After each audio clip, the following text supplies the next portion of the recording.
Dari 29 nama pemain timnas Indonesia yang dipanggil oleh Patrick Kluivert untuk laga melawan Australia, 27 sudah ada di Australia, saudara. Ada 4 nama terbaru yang baru mendarat di Bandara Sydney, Australia, antara lain Martin Paes, Messi Hilgers, Dean James, dan juga Kapten Timnas Indonesia J. Ijes pada Selasa pagi tadi. Sebelumnya ada Pratama Arhan dan juga Emil Audero menyusul Tom Haye, kemudian ada Rizky Ridho dan juga para pemain lain yang sudah tiba lebih dulu. Sementara itu, saudara, Ragnar Oratmangun dan juga Kevin Dix dijadwalkan tiba hari ini. Jelang skuad lengkap, para pemain berkumpul dan persiapan fisik pun dimulai.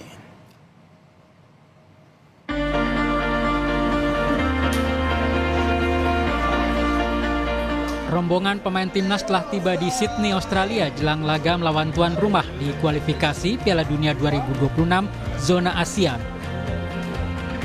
Di hari pertama kedatangan, Marcelino Ferdinand dan kawan-kawan langsung menempa diri pusat kebugaran. Mereka harus menjaga kondisi fisik jelang laga penting ini. Pengamat sepak bola Haris Pardede menyebut kekuatan skuad Garuda dan Australia tidak jauh beda.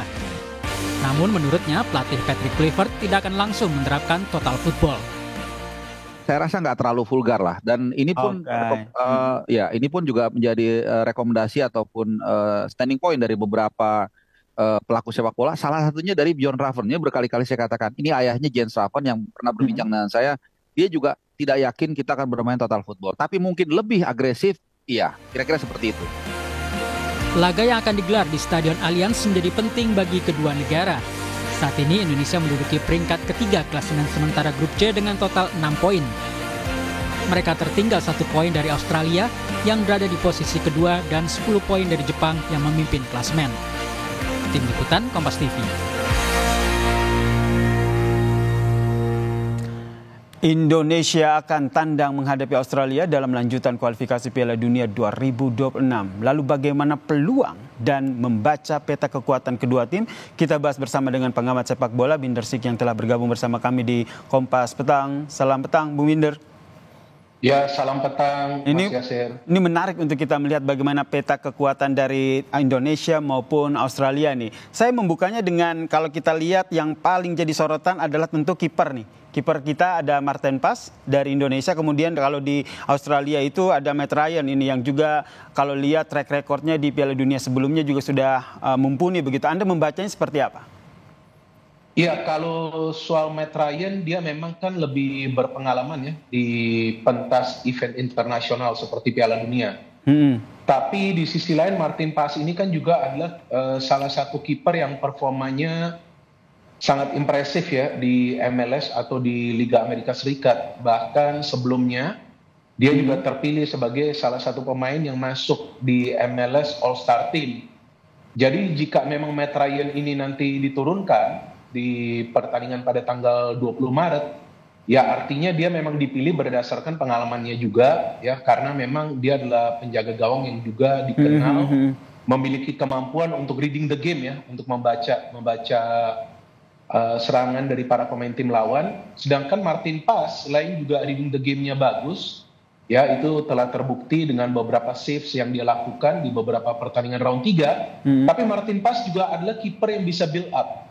Nah, kiper yang bisa build up ini yang merupakan plus point dari Martin Paes. Baik, dan kita lihat nih Bung Binder, semua tim juga sudah hampir tiba begitu di Australia. Anda melihat yang paling sering disoroti adalah kesiapan soal fisik deh. Ini karena kan mereka banyak tersebar di beberapa wilayah, kemudian harus berkumpul di Australia. Anda melihatnya seperti apa jika kita bandingkan kesiapan fisik pemain kita, timnas Indonesia dibandingkan dengan Australia? Ya kalau saya hanya berpikir bagaimana caranya para pemain bisa bugar 100% ya.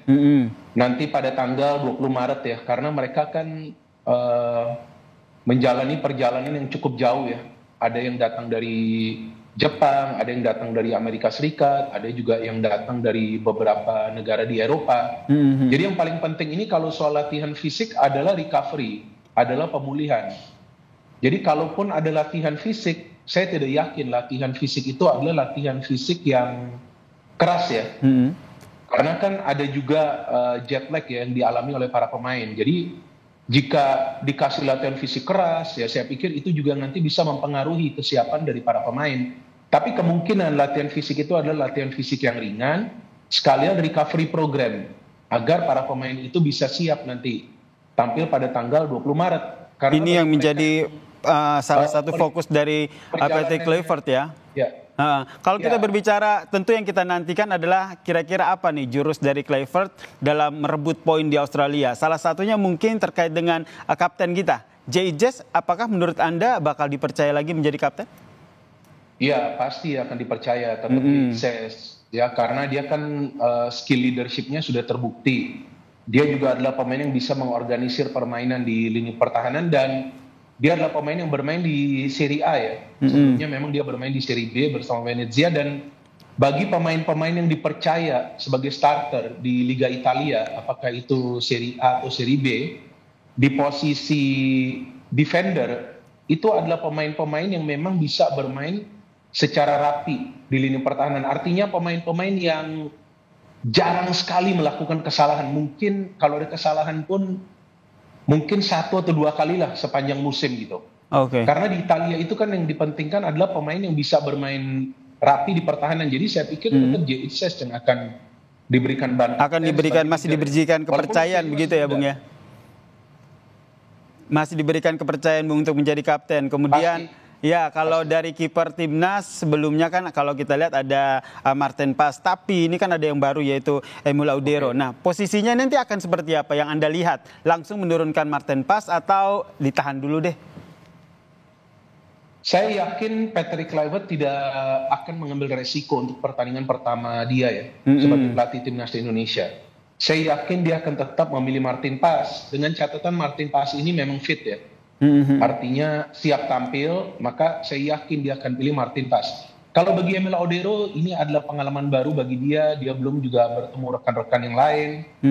Dan saya pikir akan sangat beresiko menurunkan Emil Audero, maka itu saya pikir Martin Paes yang akan tetap dipilih sebagai penjaga gawang yang sudah punya sedikit banyak pengalaman bermain di round 3.